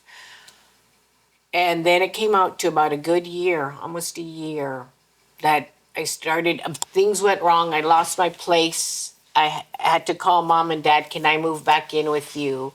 I can't afford my place no more. I just can't do life right now. I'm working, but things are just in a hard place for me. So I move in with them, and I'm living with them, and they're always singing and praying, and I knew they were praying for me, and they didn't talk to me about God because I let it be known. But they just loved you. But they just loved me. My mom and dad just loved me through the ugly. And then one day in November, I woke up and I was miserable as all get up. And one day, the Lord was telling me to go to church with mom and dad. And I said, okay, I really have nothing to lose this time. I'm going to go. So I get up and I ask them, what time are you guys going to church? And they said, oh, it starts at like 9 o'clock, whatever it was. I said, okay, I'm going to go with you guys. I'm going to get ready. And I could hear the music on, and they didn't say anything, but I knew they were in there praising the Lord in their room, getting ready, all excited. I knew it, and there I go. I get ready. So I go with them and drive with them. And in Turlock, and it was New Life Christian. New Life Christian. And so here in Turlock, California, there I go with them to church and walk in. And of course, it's just like I'm sitting at the end. So if I want to walk out, I can. And I still love to sit at the end. Not because I'm walking out, though. So I sit at the end. They didn't say nothing because they didn't want to just set me off. So yeah, they were doing anything to keep you there. Anything to keep me there. So here we go. I sit down. I sit at the end. The worship starts, and I thought, this is beautiful. He's really working on me. Okay, he's softening me up. I could feel it. But all of a sudden, I have this vision of this huge old wing. I mean, huge, huge, like a building huge, just come over me. And then I see him like lean in on the side, not face to face, on the side. And he's telling me to go up, and I said, no. He's saying, go up for the altar call. And I said, no. And he leans into my ear and he said, enough is enough. He said it with such authority and such a stern tone that I knew I was going to have to do what he said to do. I knew he was The not day going of change. The day of change came. The day of change came, and I knew. So he took away your love. He took away your no with love and kindness, and you're still saying no. And I'm still saying no. And he said, "Okay, I'm going to be the stern voice." So this angel. This time it was totally different. They were opposites. Yeah, and it's because, and you think about it, it's because God needs to bring balance to both sides. You know, so he's bringing you into the center balance of your no becoming a yes, but he's been the tender, and now he's being the strong. Now he's being the strong. And he's bringing you into center balance. And what ends up happening? I go to the altar, and I'm the only one who received Jesus as my Lord and Savior that day. And we all went celebrating after. Yeah. My gosh. And I've been serving him ever since. And that was what year? Do you remember? 1989. That was a senior in high school. 1989. That I finally said yes to the Lord. But I feel he had to come down from heaven and like set the record straight for me and say, no, you are going to serve me, and today's your day that I've chosen for you, for your name to be written in the Lamb's Book of Life. Yeah, I felt that was, I knew I had to do it, and there was no more. That was it. Life was over for me. And that's began the journey of a whole new journey. And a whole new journey. And that's the journey to healing, the journey to freedom, the journey to life, to the journey with Christ. And out of it, you've become a soul winner. You know, our brother Rudy will testify how you chased him Yes. like a hound dog on a scent. Yes, I did. You know, I remember at that time you and I were also tag teaming. I got saved before Rudy. Oh, okay. So, you know, actually what happened is in 1993 is when I got saved on April the 11th, and you were back to calling me precious. Yeah. I was no longer killing your animals and, you know, hurting things. You know, I'm at that place where when you called me precious, it usually meant, hey, can you go wash my car? Right. You had your black Firebird, you know, and I always like to drive your car more than mine. And, you know, so usually when you would say precious, you were asking me to go do you a favor. Yes. And so I remember one day we're having this conversation. It's probably a week, maybe 2 weeks before Easter. The Lord's working on my heart. You know, I'm attending the San Francisco Academy of Arts. Correct. I am not a believer, but I believed in God. You know, the church that we mostly went to as a child were drugged to. You know, it's the only drug I ever did was drug to church. I didn't do any pot or marijuana. I didn't do any mushrooms, or I didn't do any drugs. I didn't either. And so, you know, I was drugged to church. That was my drug of choice. And we'd go to this, you know, Catholic church, and I'd get pinched by the lady in the second row or the first row. Nanini? Yes, Miss Nanini. That lady was mean. Anyways, and so what ends up happening is you say, Precious, will you do me a favor?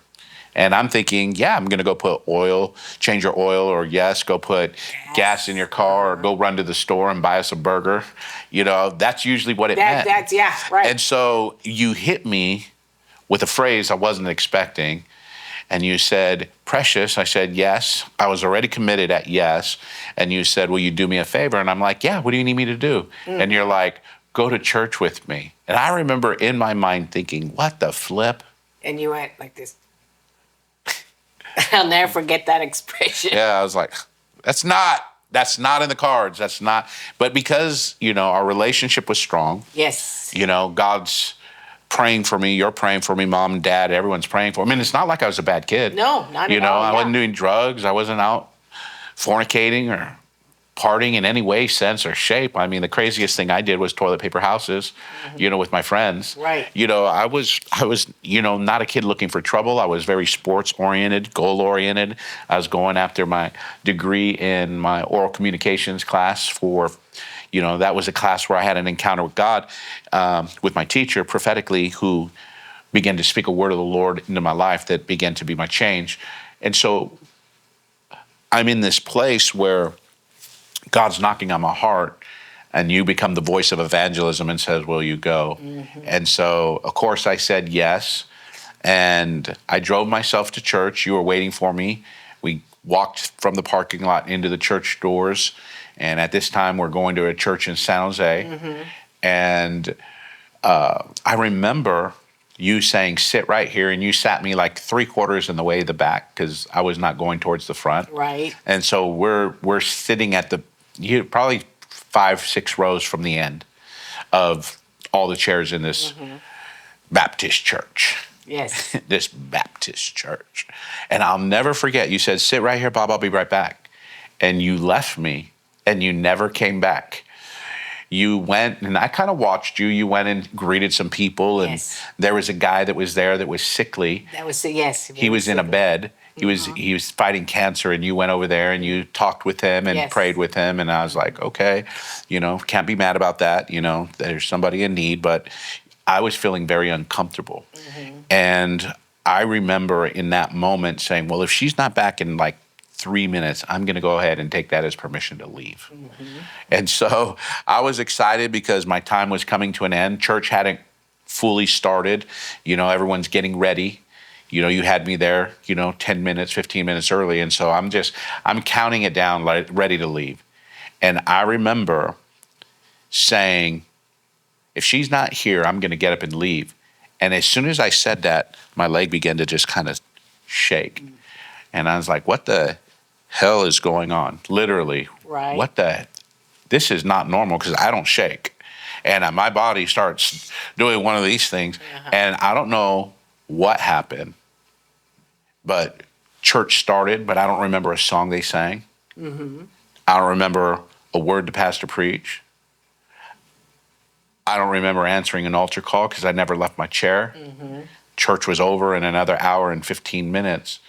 But from the start to the finish, I got caught up. And the presence of God fell on me. You never came and sat next to me. You stayed around. And I don't know if you just sat there praying for God to do a work, but I remember bending over, weeping and crying from the start to the finish. And I remember that when it finally lifted up, because I remember saying, that's it, I'm leaving. And I went to stand up and I felt this weight sit on me. Like I almost got seatbelted in my chair. It's like you put your seatbelt on and you forget, like getting out of an airplane. You're like, oh, that's exact. I went to get up to leave because my body is starting to tremble under the reverential fear of God. And I'm thinking, what's wrong with me? So I'm trying to get out. And as I went, I collapsed in my chair. And I just bent over and began to weep and cry. Snot's flowing. I mean, I'm boo-hooing. And that day, I remember saying this. No one led me to the Lord, in that form of someone saying, hey, you want to say the sinner's prayer? Right. And I'm not being cynical to anybody about that, but my encounter was a genuine encounter. And I remember saying, Lord, if this is you, if this is really real and this is you, come into my life. And I got saved. I got radically saved. I remember I went from wanting nothing to do with God, that God became the center and the focus of my life. How come you felt you didn't want to serve God? I think because I had come to a place with the Catholic Church that, one, it had nothing for me. It bore the heck out of me. The only part that I ever enjoyed was when mom and dad would go to like Lady of Fatima, and they would go to the senior facilities, and they had a radical Pentecostal priest, Father Tom. Remember that? Father Tom, and I remember the part I liked about Father Tom is he would take his censer, put it in holy water, and sprinkle people, and they'd fall out. And I thought that was cool. But to hear them, stand up, sit down, kneel, all the other religious part of it, I didn't care for. And I just, I had different encounters with God, at different times. At like 10 years old, Billy Graham came and I wanted to go, and Mom took me. I remember at like 13, I went to camp because Kathy and Eddie's church were having a youth camp, and they invited me, and I went for a little while, but didn't feel like I fit in. It was Baptist, very dry to me, very boring, but I had an experience at the fire. And then here I am, now I'm 22 years old and I have this encounter with God. My first crazy encounter that I remember was Mom and Dad were getting ready to go to juvenile hall. Oh, yes. And you remember how they used to gather at 5 in the morning? Yes. And they would gather and start singing and praising the Lord in the kitchen, in the living room. They'd squeeze 20 people into our little house, and they would sing where the acoustics were good. And so my room was the first room down the hall. I was awake, wanted to or not. I was in it. And I remember I was only, God, about 9 years old. I'm thinking at that time. And they were gathered. They finished singing. They're speaking in tongues. And I walked underneath their arms to the refrigerator, got a glass of milk, drank it, walked out speaking in tongues. Oh, wow. And so I had this radical, crazy encounter with the Lord at about 9, then 10, I wanted to go to Billy Graham. Then here again at, 13 to 15, I'm having this encounter at this youth camp. And then I have that prophetic encounter at my school at 22 years old. I have this encounter where my teacher, Robert Ponte, begins to prophesy that I'm not going to be a photographer. At 10 years of my photography career, I'm going to lay down my camera equipment. I'm never going to pick it up again. And he says, you're going to be some type of, oracle, which I had no idea what it meant. He says, you're going to be some type of evangelist. You're going to travel the nations of the world. The nation of the world are going to seek you out because you're going to convey a message from your heart. And I was like, crazy. Whatever. That was my answer. I was like, whatever. I'm going to take pictures of pretty women, and that's what I'm going to do. I don't need a vocabulary. I need to say left, right, show me your cheeks, Very limited, but God had another plan, and that's when you invited me to church, and I have this radical encounter, and I get radically saved. From that day forward, no one had to invite me to church. I just started going.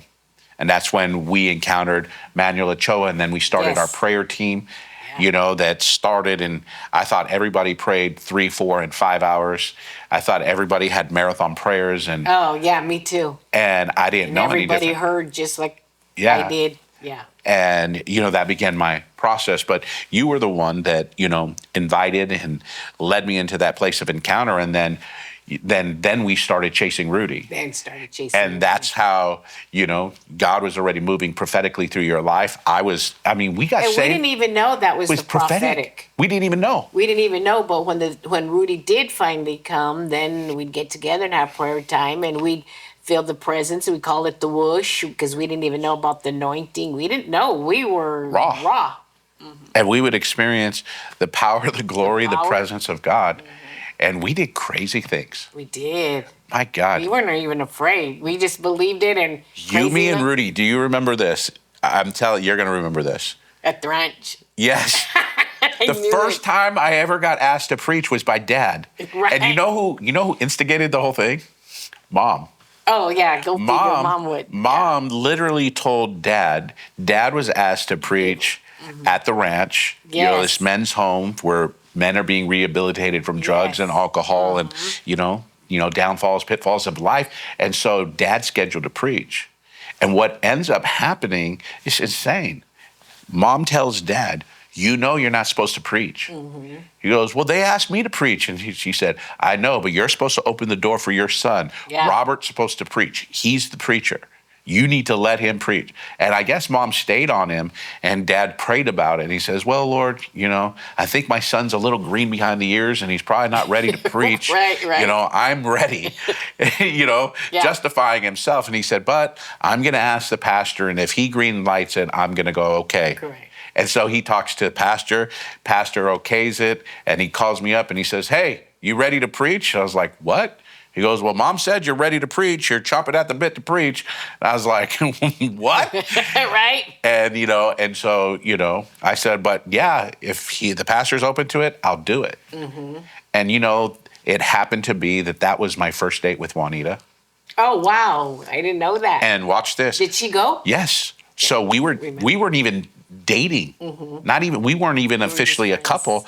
But she had invited me to go to Disneyland, and I couldn't go. I had just come back from Hawaii, so my funds weren't there. And so she ends up inviting me to go, and I can't. And I end up telling her, I said, "Well, I got asked to preach this weekend." I said, "I'm going to Modesto." I said, maybe we can ask your mom and dad, and what we can do is, you can sing, you can swing. We'll stay at my mom and dad's house, and then we'll go out.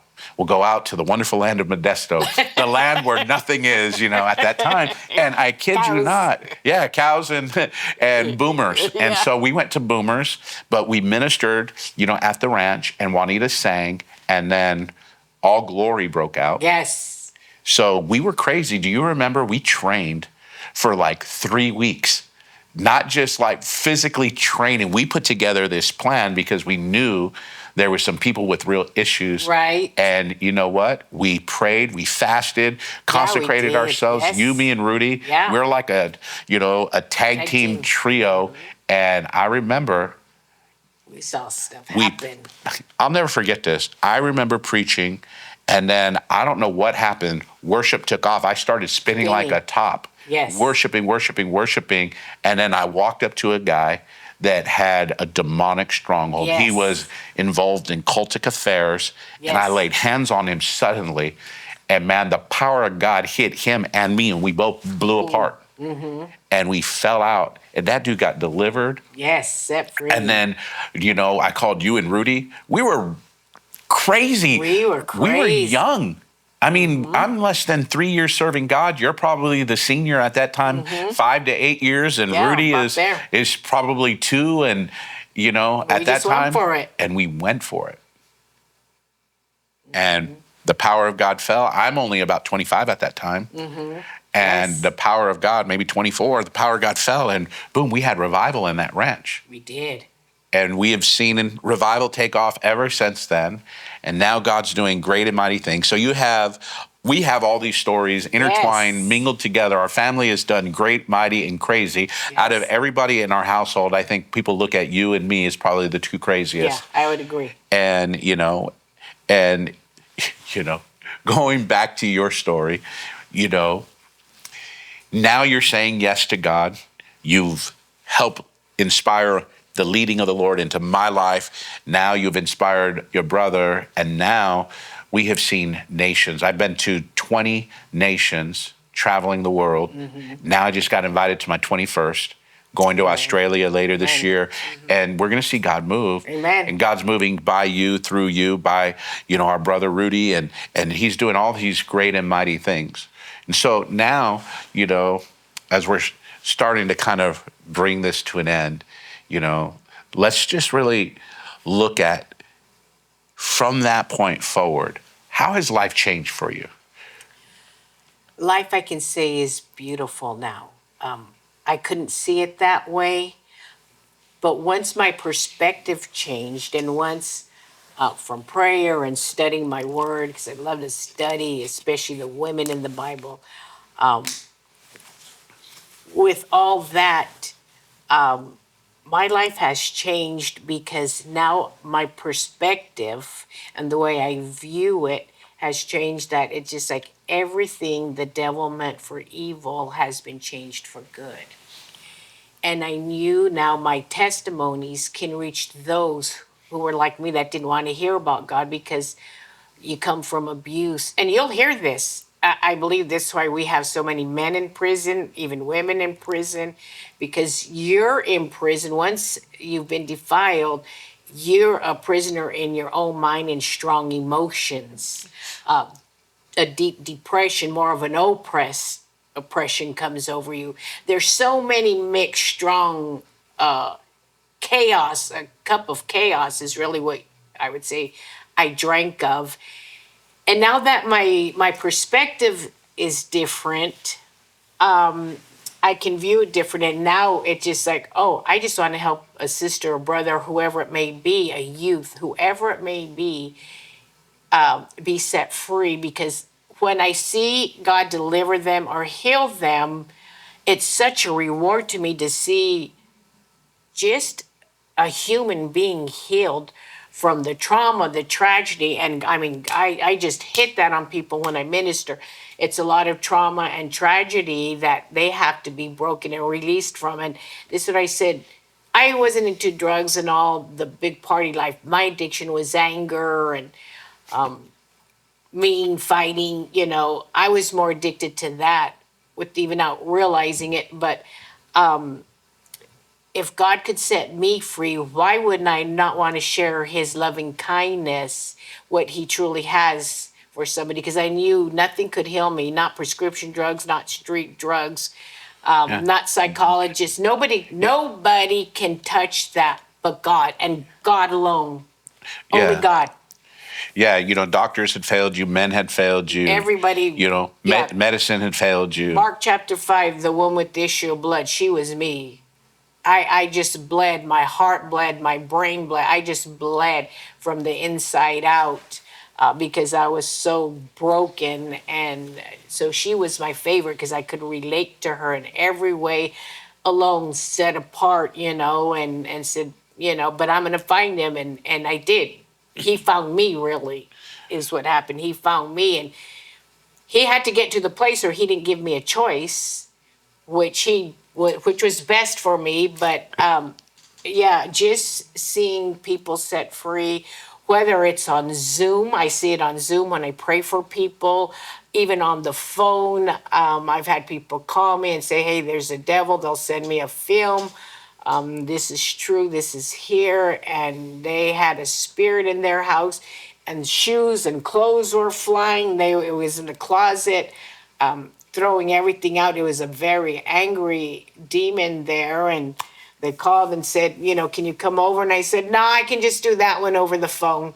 Just stay on the phone, and casted that demon right out of there. And I said, hey, one of you brought in a voodoo doll, because I'm seeing a voodoo doll, and you opened the door because you guys know better. And sure enough, they had traveled out of state, thought a voodoo doll was cute, brought a couple home, and it brought chaos. That stuff is real. Yeah, those things are cursed. They're They're occultic cursed, items. and oh yeah, and casting it out. So I mean, phone, Zoom, in person, At church, at in the mall, it church. doesn't matter. It doesn't matter. It's the prophetic flows everywhere, anywhere, and so does inner healing and deliverance. I like to say that, you have a real supernatural gift given by God to bring inner healing. Most people think of deliverance, somebody vomiting and stuff. No, We have it's not. seen that, but it's Yeah. not what we do. Inner healing is truly a beautiful thing because it brings peace to a soul that's at unrest. Yes. It brings clarity to a mind that is cluttered. It brings love to a heart that is full of bitterness and hatred. It brings a grace and a sovereignty that brings about so much change that it's almost hard to comprehend.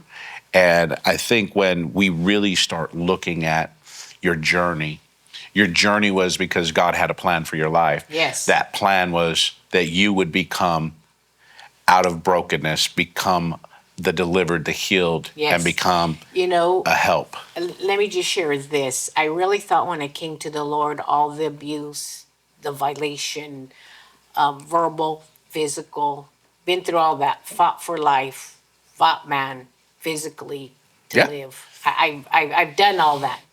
Yep. You know, stalker had to make escapes. So I learned to strategize spiritually because of that. So everything's been turned for good, every area. But I said, Lord, I'm serving you because this is what I wanted to come out of. And this is what I believe people really need to hear, Robert, is what? I came to God to get out of it, to release me, set me free, heal me, whatever you need to do. Because now I'm at a place, set me free, heal me. I'll put myself, on the potter's wheel. Do what you Yep. need to do because I'm not afraid, because I want deliverance. I want to be healed. Then I'm serving the Lord and we're in a church, and it's a little small church when we came out here, and then it happens in church with the pastor of the church. That takes it to a whole nother level, Robert. Yeah. Well, go ahead and tell me a little bit about that. That, because I said, this is what I came out of in the world. Yeah. Then I come to serve you, and I'm serving you, and I still pretty new, because it's not like we had a whole lot of people equipping us, because we didn't really know at the time what we carried. We knew we had something, Yeah. a gift from God, but to say we were really had anybody equipping us, we At did that time. at that time. And so the pastor says, "Oh, God spoke to me and said, you're called to live in my house." And I said, "Well, I didn't hear God say that. I don't feel that." But you wanted to submit. I wanted to submit to the man of God because he knew God greater, deeper. Yeah. That's what we thought. That's what I thought. You know God because you're the set man of God. So I talked to mom and dad, and we weren't really sure. And I said, "Well, and we all said it. He's the pastor. What do we know?" So here I do it to escape this world, and it only gets worse. Mm. And I'm going, what the hell did sorry, well, what the hell did I really do here? Because I missed God again. That was ugly in itself. That's a whole different story, because now violation comes from the pastor, the man of God that goes to the pulpit to preach the gospel to everybody, Yeah. The one laying hands and the one praying. laying hands. And now I live in this little room, and I'm allowed to take a shower for 5 minutes. You get in, you let the water run, you soap yourselves up from head to toe, you turn the water back on, you rinse off, and basically back to my room till I'm called out. And I'm going, oh my gosh. Then you cook dinner. I was more their slave. I really became a slave, even naturally. Come out, cook dinner, because his wife's going to be coming home from work. That was a total. So then to find it in church, and it just like, wow. Yeah. And the violation didn't stop with you just doing that. No. He made himself. Yeah. He made himself available to you even with your rejection. Yes. I guess that's the best way to say it. Mm-hmm. And so, yeah, that probably threw your world inside out, upside down. You're like, why even serve God? Right. Why even serve God? But I still never walked away, no matter what. I even had a well-known pastor tell me that I went to go hear minister, and he said, God is showing me everything you've been through.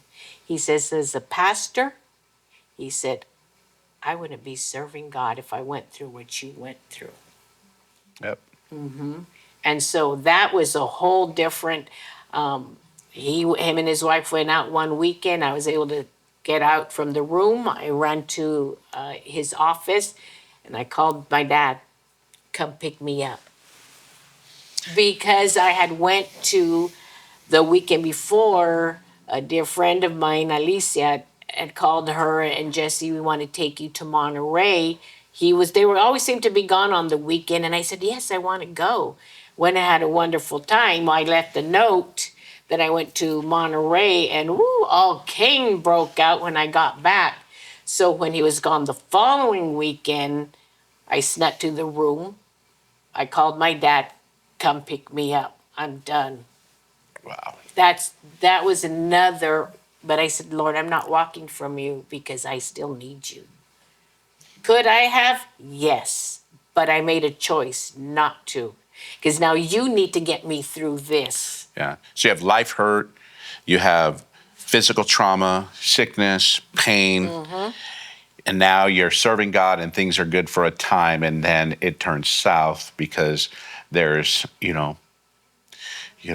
a pastoral figure abusing authority, which Yep. is so wrong. I mean, So wrong. you know, preying on those that are willing in heart and to serve and to be there to be a help, but only to be a benefit on the side. And that is absolutely crazy to me. So how did you come out of that?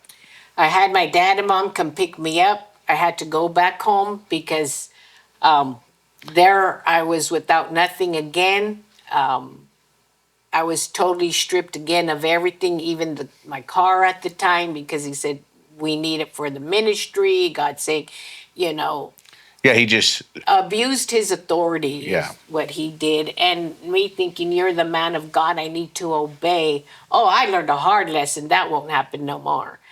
And had to let God start rebuilding me again. So my life has always to me had to be rebuilt. My foundation I felt had to be broken, and a new foundation, starting from a new foundation, had to be rebuilt and restored. So when did the foundation become solidified? And when did you feel God rebuilding you?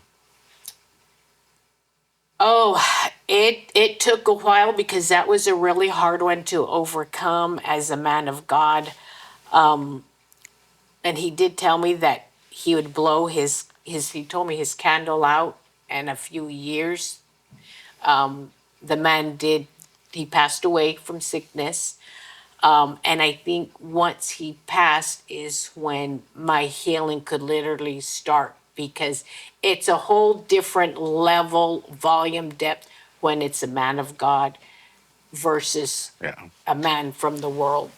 Yeah, A a violation. violation of the king and the kingdom, is horrible to experience. You know, that abuse of authority. That's not the way of a king. It's not the way of the kingdom. It's not the way of a mannerism. If we're going to be ministers, we should be above reproach, and we should live a life that's pure and righteous and not take advantage of people. I'm so sorry that you've gone through so many of these different ailments, these traumas, these hurts, these pains, these shames, these guilts. Most people don't understand that when you're on it, when you're in it, not only do you not think clearly, you don't ever think clearly of yourself. No, you don't. And you can't find beauty in yourself. No. And so you demean and you demise yourself. You lose. I call it cutting. You cut yourself inside because you cut yourself down. You're never good enough. You'll never meet the expectation. You'll never amount. I didn't see myself as a successful woman. And one day, one of my sisters said, "You're successful," and I thought, "I am." Because I have never saw myself successful. When it was spoken, it just like, oh, okay. And it really started helping me change. So there's always something greater to look forward to. You just got to search yourself deep and allow God to bring Yeah. So the glory out. if you can, I just want you to begin to talk to me like you're talking to someone that's in it, and just give them a word of encouragement on how to come out. This is what I'd say. If you're in it, be open and allow God to go in and just bring healing to many broken faucets in your life, because it's just not one. Because you're mentally, emotionally, it brings physical pain. There's emotional pain, but there's something greater on the other side for you. And when you can get a glimpse of that glory and a touch of healing, not of filth, Purity. of purity, your life will change. You can sleep well. You have an appetite, a healthy appetite, because all that food comes in with it. You name it, it hits every area: food, perspective, health, and God is the only one. And this is one thing I've always say: nothing can heal it. Not a psychologist, not a doctor, not Medicine. prescription, not street drugs. This is only something God can heal you and deliver you from. No, absolutely. Wow. What a story. When, I know most of it, There's some areas that you really filled in for me, and I just really believe that what you shared is going to help a lot of people because people come to the church and they don't expect to be hurt or abused, and it happens. And it happens. People don't expect, relatives to be a hand that hurts. Yep. Nobody expects to be rejected in every relationship. Nobody expects, nobody expects to be stronghold. The little girl that dreams, she dreams of being a princess.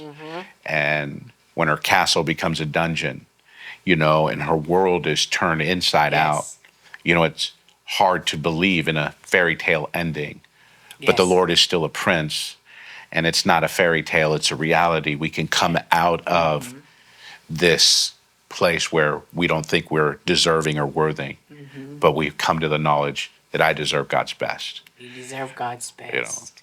Ernestine, thank you for sharing your story. You're welcome. I'm really appreciative because I think it helps so many people on so many different levels understand that just because we're believers doesn't mean we're absent of trouble. Just because we're ministers and carry a ministry title, it doesn't mean we're absent of garbage, nonsense, of pain, of hardship.